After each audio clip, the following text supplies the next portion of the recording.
যোগ্যতা থাকার পরেও অনেক সময় চাকরি হয় না। বারবার বিভিন্ন জায়গায় সিভি দেওয়া হয় কিন্তু ডাক পড়ে না। আসলে সমস্যাটা কি?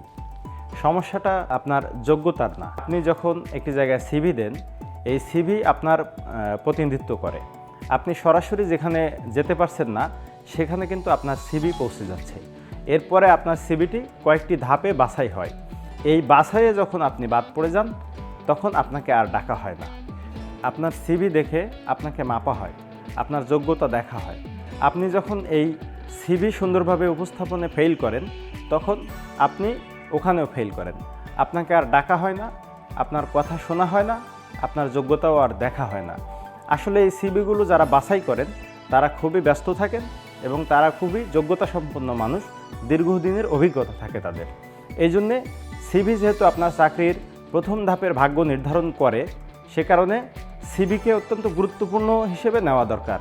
কিন্তু আমরা এই গুরুত্বপূর্ণ জায়গাটাতে অনেক সময় অবহেলা করি, নানান রকম ভুল সহ সিভি জমা দিয়ে থাকি। প্রায় ৫,০০০ সিভি বাছাইয়ের অভিজ্ঞতা থেকে আমি আজকে আপনাদের জন্য ২০টি কমন ভুল উপস্থাপন করব। এই ২০টি ভুল এড়িয়ে চলতে পারলে আশা করি আপনারা সিভি ড্রপ করার পরে ডাক পাবেন। ২০টি ভুল আমরা মূলত দুটি খণ্ডে বিভক্ত করেছি। প্রথম ভিডিওতে ১ থেকে ১০ এবং দ্বিতীয় ভিডিওতে ১১ থেকে ২০ পর্যন্ত আপনারা দেখতে পাবেন।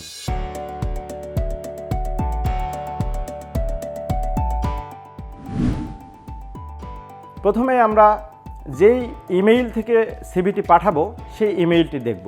আমরা অনেক সময় সিভি পাঠাচ্ছি ভোরের পাখি, এরপরে জায়গার নাম দিয়ে যে অমুক কম্পিউটার সেন্টার, এই সমস্ত ইমেইল থেকে আমরা অনেক সময় সিভি পাঠাই। তবে এটি কখনোই করা যাবে না। আপনাকে অবশ্যই সিভি পাঠাতে হবে আপনার পার্সোনাল ইমেইল থেকে।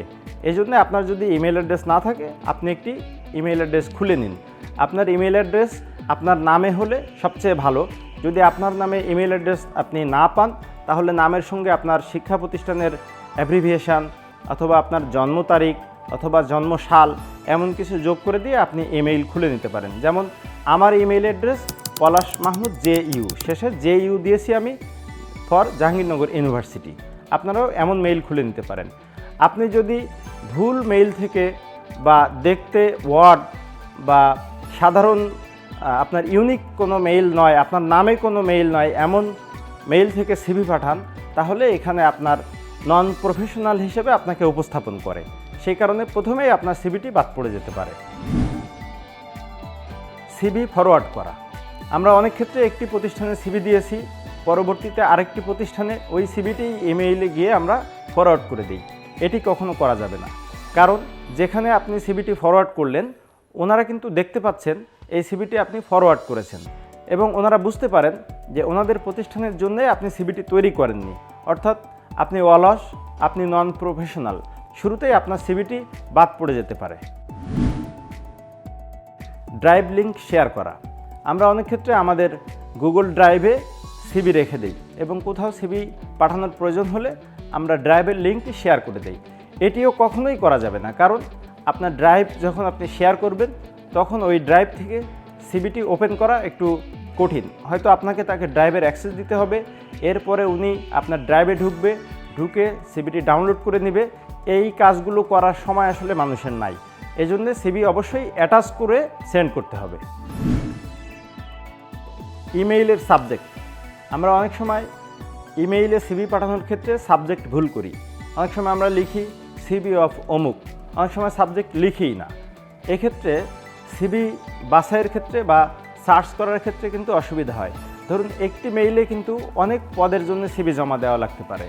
তো আপনি আবেদন করলেন মার্কেটিং এক্সিকিউটিভ, আপনার সিভি যদি সাবজেক্টে মার্কেটিং এক্সিকিউটিভ থাকে, তাহলে বাছাইয়ের ক্ষেত্রে সুবিধা হয়।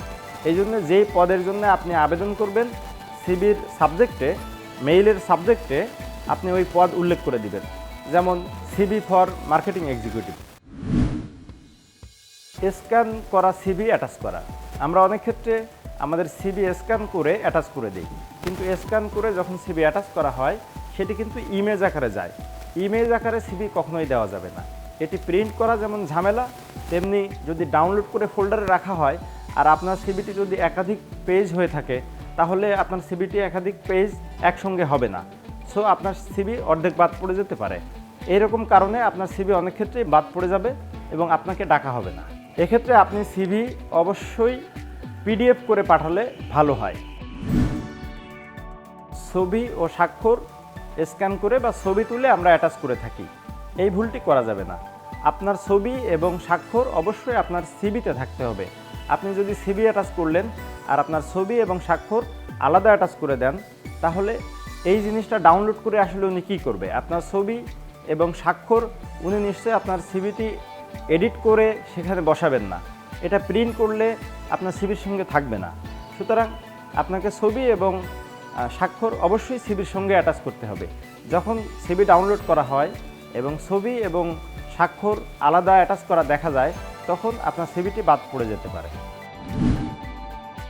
ছবি সংযুক্ত না করা, অনেক ক্ষেত্রে দেখা যায় আপনি সিভি জমা দিলেন কিন্তু আপনার সিভিতে ছবি নাই। আসলে ছবি ছাড়া সিভি কিন্তু অসম্পূর্ণ, কারণ সিভি আপনাকে প্রতিনিধিত্ব করে, কিন্তু আপনাকে প্রতিনিধিত্ব যে করছে সেখানে আপনার ছবিটি নেই। সুতরাং ছবি না থাকার কারণে আপনার সিভিটি প্রথমেই বাদ পড়ে যেতে পারে। সুতরাং সিভি দেওয়ার ক্ষেত্রে অবশ্যই আপনার সিভিতে ছবি থাকতে হবে। ছবির কোয়ালিটি একটি গুরুত্বপূর্ণ বিষয়। আমরা দেখি অনেক ক্ষেত্রে ছবি অ্যাটাচ করি, কক্সবাজারে ঘুরতে যাওয়ার ছবি, অমুক হিল ট্যাক্সে ঘুরতে যাওয়ার ছবি, অথবা আপনি রেস্টুরেন্টে আছেন এমন ছবি, অনেক ক্ষেত্রে ফুল ছবি, মডেলিং ছবি। এই রকম ছবি কখনোই সিভিতে দেওয়া যাবে না। সিভিতে সবসময় ফর্মাল ছবি দিতে হবে। সেটা আপনার পোশাকটি খুব সুন্দর হোক না হোক, আপনার ছবিটি হতে হবে ফর্মাল এবং ছবির ব্যাকগ্রাউন্ড হালকা কালার হলে ভালো হয়। আমরা অনেক সময় ডিপ কালার ব্যবহার করি, কিন্তু সিভি যখন প্রিন্ট করা হয় তখন সাধারণত সাদা কালো প্রিন্ট করা হয়। যদি ডিপ কালার হয় তাহলে আপনার ছবিটি ব্ল্যাক হয়ে যাবে। এই জন্য হালকা লাইট ফর্মাল ছবি, পাসপোর্ট সাইজের ছবি ব্যবহার করাই সুন্দর হয়। সিভির ফাইল নেম, আমরা অনেক সময় সিভি অ্যাটাচ করে পাঠিয়ে দিই কিন্তু ফাইল নেম রিনেম করি না। ফলে অনেক ক্ষেত্রে দেখা যায় লম্বা একটা সিরিয়াল নাম্বার বা লম্বা একটা ডিজিট নাম থাকে, এতে বোঝা যায় না সিভিটি কার। এই জন্যে সিভিটি অবশ্যই রিনেম করে নেবেন। দোকান থেকে অনেক সময় সিভি তৈরি করলে পূর্বে একজনের করা সিভি আপনাকে কপি করে দেওয়া হয়েছে বা এডিট করে দেওয়া হয়েছে, সিভি তার নামেও থেকে যেতে পারে। যেমন আমার সিভি আমি দিলাম, সিভিতে আমার নাম পলাশ মাহমুদ, কিন্তু আমার ফাইল নাম থাকলো আকরাম হোসেন, কারণ এই সিভিটি আকরাম হোসেনের ছিল, এডিট করে দেওয়া হয়েছে। সুতরাং এই সিভিটি যখন কেউ নামাবেন, উনি যদি খেয়াল করেন সিভির ফাইল নেম একটি এবং সিভিতে নাম আছে একটি, তাহলে উনি অবশ্যই সিভিটি বাদ দিয়ে দিতে পারেন। এখানে গুরুত্বপূর্ণ বিষয় হলো খেয়াল রাখতে হবে সিভির ফাইল নেমটি আপনার নিজের নামে হতে পারে, যেমন সিভি অফ পলাশ মাহমুদ, কিন্তু সাবজেক্টে, মেইলের সাবজেক্টে পদ উল্লেখ করে দেওয়া বেটার, যেমন সিভি ফর মার্কেটিং এক্সিকিউটিভ। একাধিক সিভি পাঠানো বা একাধিকবার অ্যাটাচ করা, আমরা অনেক সময় দেখি একটি পজিশনের জন্য আমরা বারবার সিভি পাঠাই, 3 বার 4 বার 5 বার সিভি জমা দেই। আবার অনেক সময় একই অ্যাটাচমেন্টে 2 বার 3 বার অ্যাটাচ করেছি আমরা, এটি কখনো করার দরকার নাই। বরং যারা সিভি বাছাই করবেন ওনারা যদি দেখেন যে আপনার একটা সিভি আপনি বারবার অ্যাটাচ করেছেন বা বারবার সেন্ড করেছেন, তখন ওনারা আপনার প্রতি বিরক্ত বোধ করতে পারে, আর এই বিরক্ত বোধ থেকে কিন্তু আপনার সিভিটি ওনারা বাদ দিয়ে দিতে পারে। সুতরাং সিভি একবারই পাঠাবেন এবং একবারই অ্যাটাচ করবেন। সিভিতে সাধারণ যে ভুলগুলো করা হয় সেখান থেকে আমি প্রথম 10টি আলোচনা করলাম, এর পরের 10টি ভুল আপনারা পাবেন পরবর্তী ভিডিওতে।